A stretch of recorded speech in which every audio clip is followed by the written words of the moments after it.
Hello, guys, and welcome to a new episode of the F1 podcast. As today, we're gonna preview the season finale, the title decider for the Abu Dhabi Grand Prix between the three drivers, Lando Norris, Max Verstappen, and Oscar Piastri for the 2025 FIA Formula One World Championship. Who's gonna win the championship? We'll discuss about it with my friend Muhammad.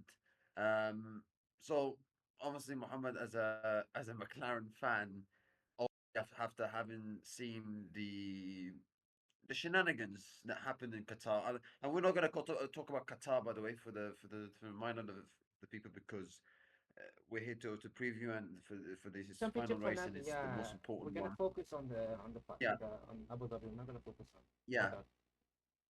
yeah. Mm, So how you feeling? How are you feeling, Mohammed, as a McLaren fan going into this season finale? Are you confident that your team are gonna get it over the line, or is it gonna happen similar to what happened the last two races?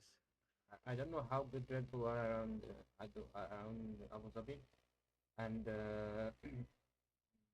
I am like I'm confident there shouldn't be any hiccups, especially considering last year McLaren were under pressure as well in the last. They put themselves under pressure again in Abu Dhabi, and and they needed to win the race, and Lando Norris was able to deliver that. So I think McLaren are able to do to function under pressure. But yeah, I think it's gonna be interesting. I've seen I've seen Russell, I think Russell, Lawson, and someone else already put in the prediction that Norris. My gut feeling tells me that, as I already mentioned, told you, as I already told you before the podcast, my gut feeling tells me that Max and Lando are gonna start P1 and P2, and they're gonna take out each other by lap one.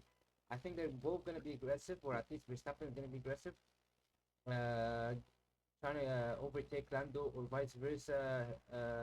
Lando overtake the Verstappen at the first corner, and then Verstappen is gonna try to fight back for P1, and they're both gonna take out each other, and Piastri could win the championship and the race. Other than Yeah, could easily happen. That's my gut feeling. I don't know. I would look.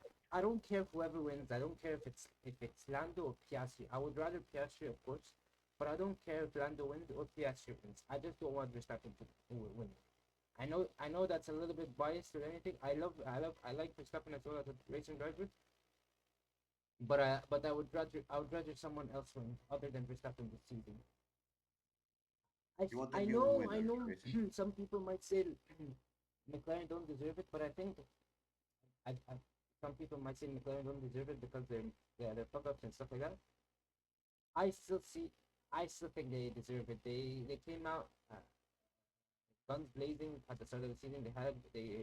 They were able, other teams could have caught up, but other teams decided not to catch up, or decided not Mhm. to bring shit upgrades. So I think, if anything, I think McLaren deserve to win the both championships. And I think, Yeah, oh, we also need to discuss the Antonelli situation and that, but later. I know we said we won't yeah. talk At about the end, at at the the end, end. At the at the end, end, we'll leave that at the we'll very talk end. about the title decider. Yeah, I Mhm. was gonna say, I think other teams, especially Toto, would love a Mercedes powered car to win both championships. So yeah, I think Mhm. I think a lot of people want McLaren to win the championship rather than Red Bull. And I think after last week's disgraceful behavior by both Helmut Marko and GP, I think Red Bull do not deserve this championship. That's my honest opinion. After what they did last week, they do not deserve this championship. Anyway, let's move on. The Yeah, race. I understand. I understand. I mean, listen, Helmut Marko and I understand GP, both of them want to do whatever it takes to help the team and Max championship. And I understand, JP, as Toto Wolff said, that GP was in the heat of the moment, and he was not happy that Norris passed him in the last passed Antonelli in the last lap. So I understand in the heat of the moment, sometimes you don't exactly control your emotions, but at the same time, yeah, what were the consequences that it happened and etc. I'm glad that Red Bull had actually responded and made a statement. However, I don't think they needed Max Verstappen to tell them to apologize because from what I heard, Verstappen told them to apologize. I think they Yeah. should have done it by themselves. So, but yeah, but talk about the title. Talk about the title fight. I want to start talk about Red Bull first as a team and how well they've grown in the last, let's say, couple of months, and then we're going to talk about McLaren later. Mm. But let's start with Red Bull because I think they deserve a lot of credit. Okay. Start of the season, there was some there was some problems they had, with Christian Horner sacking, with the turmoil, with potentially Verstappen leaving the team, etc. And I think that Lorbeck is coming in. The job he's done since the summer break, he's done a fantastic job. He's steadied the ship. He's made a team in a good harmony. He's made the team like in a good state. But even Yuki at times, where by the way he's not going to be for Red Bull next season, he's had some decent performances. And whenever you guys had difficult performances, Lauren Beck is saying in interviews, "Oh, it's They it's ended up it's our firing fault. all Yeah, of that's this. the mistakes is on us." They ended all of this, and they ended up. Whatever. Sorry, I'm gonna interrupt all of this, and they ended up firing him, which is ridiculous. But okay, move on. Yeah, yeah, I know, but it's nice to see that Lauren Mecca is, let's say, is defending his drivers and let's say he's controlling himself because Normackers is not like Christian Horner where Christian Horner is like he's like a guy that steers the pot, whereas I think Normackers is a guy that is very technical, very focused, very committed, very determined, and very and that's I think that's quite good for Rebel because he's a guy that doesn't have, let's say, a big ego, let's say, because Christian Horner, when he was the team principal, he had a bit of kind of right to have it, but he had also a bit of ego, and that's why maybe led to him leaving the team in the end because he had too much power. But I think Lauren Beckers came in and he seems like a likable guy. He seems a good guy. He seems a friendly guy, and also he's helped Red Bull in terms of the technical side and help Red Bull focus on more on the technical side than the other things because on the Horner Red Bull, let's say they were focused not on some things on the track and some things off the track. Whereas Nurmberg came in, I think he's made this team, made Red Bull, like let's say more of a friendly team, more a team that it has now more chemistry together. And when I say chemistry, I don't only mean the drivers and the engineers. I also mean the engineers, the mechanics, the everybody working around a Red Bull. So I think Lombek is also, yes, obviously Verstappen deserves a lot of credit for the comeback he's made, and we're going to talk about him later. But I think Lombek has also should get credit because for the job he's done is incredible. And for Max Verstappen, I mean, it's incredible that he's still in this title fight because after Zandvoort, he was 104 points behind Piastri. He was having lots of problems before the summer break. Problems in Hungary, spinning in Silverstone, taken out by Antonelli in Austria.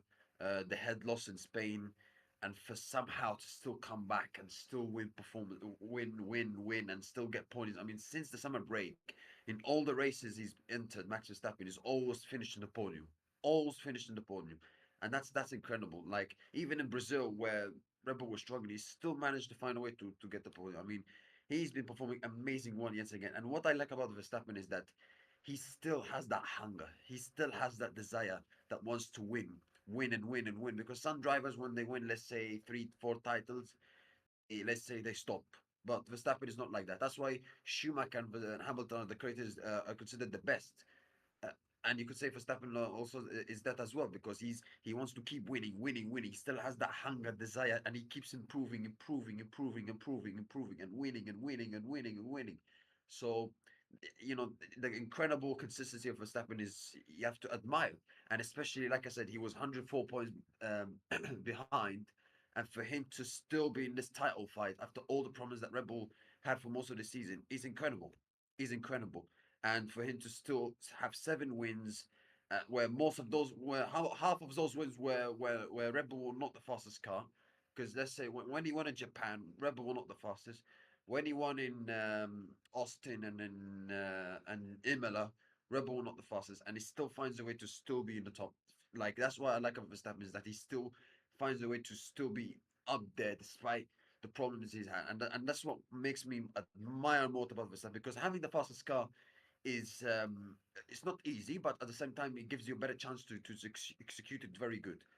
Whereas Max, he's found a way to to still be up there despite all the problems that that Red Bull had. So a lot of credit has to go to Verstappen. He's still and he has incredible mentality, Max.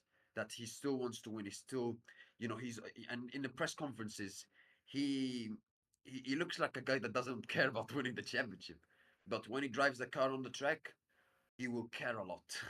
He will care a lot, because press conferences, he's playing He's trying to play mind games with the McLaren driver, saying, "Oh, I've already won the four championships. I'm relaxed, etc., etc. I'm not thinking about to. I've achieved everything I wanted." He's lying. He's lying because he's trying to play mind games, and I understand because if I was in his position, I would do that as well. But What play for these him, games? like I said, for him to still be in that title fight is incredible.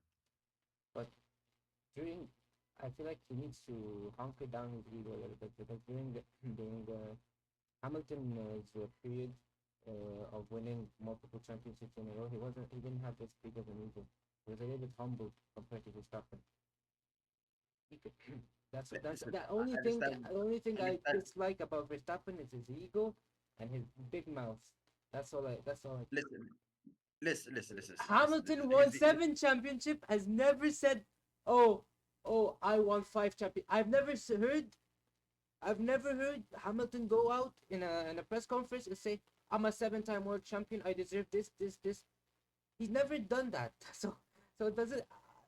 So I'm sorry. His ego and hunker down. He needs to hunker down his ego. That's all. That's all. Nothing. I don't like. I don't dislike Verstappen, but I don't like this. I don't dislike Verstappen when it comes. I he's a good driver, but I dislike his ego. I just don't. I don't like his ego. That's it. That's it. I just don't listen. like Red Bull as a whole. I don't like Red Bull as a whole. As a team, Every champion has an ego. So Hamilton doesn't. no, he doesn't have an ego, but sometimes he doesn't show it. Hamilton, I've never seen him have an ego. Even off track, I've never seen him have ego. Ego. He never went off track and on track. He's never had an ego. He's never like even in team radio. He's never had an ego. He's never said, "I'm a seven-time world champion. Give me this, do this." He's never had that much ego. Yeah, he gets a little bit hot-headed with his with his with his with his with his with his with, what's the name of Andre? He gets hot-headed with Andre. The what do they call it? I forgot again. Can you tip in? Are you talking about Hamilton's manager? Not manager. His radio. His engineer. His engineer. That's his Bono, engineer. Yeah. Bono. Not Bono. His new engineer. And Bono. He never goes Uh, out and says Adami. Yeah. Adami. He never goes out and says Adami or Bono. I'm a seven-time champion. Give me this. Give me that. No. He never. He doesn't have an ego. Hamilton doesn't have an ego. I've never watched. Talk about the Red Bulls fantastic comeback. What do you make? What have you made of Red Bulls like progression the last I four think months? Because nobody expected to be in this position. Red What Bull. you've made that progress? Yeah, they made progress, but I think McLaren has also fallen back as well. The car performance has fallen back. Okay, yeah, Red Bull has made great progress, but I think McLaren as well. They stopped They stopped bringing upgrades to the car. That did not help. And Red Bull, we can clearly tell Red Bull and the team principal himself, Mekes, has went out and said we decided not to stop developing. This is, as I already said in multiple podcasts before, it's gonna hurt them next season.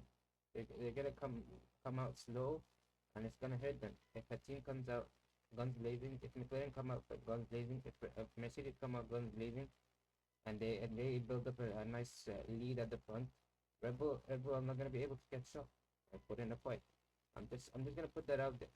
Red Bull are putting everything on the table that Verstappen wins the championship, and might not win it. There's a big chance he might not win it. So yeah,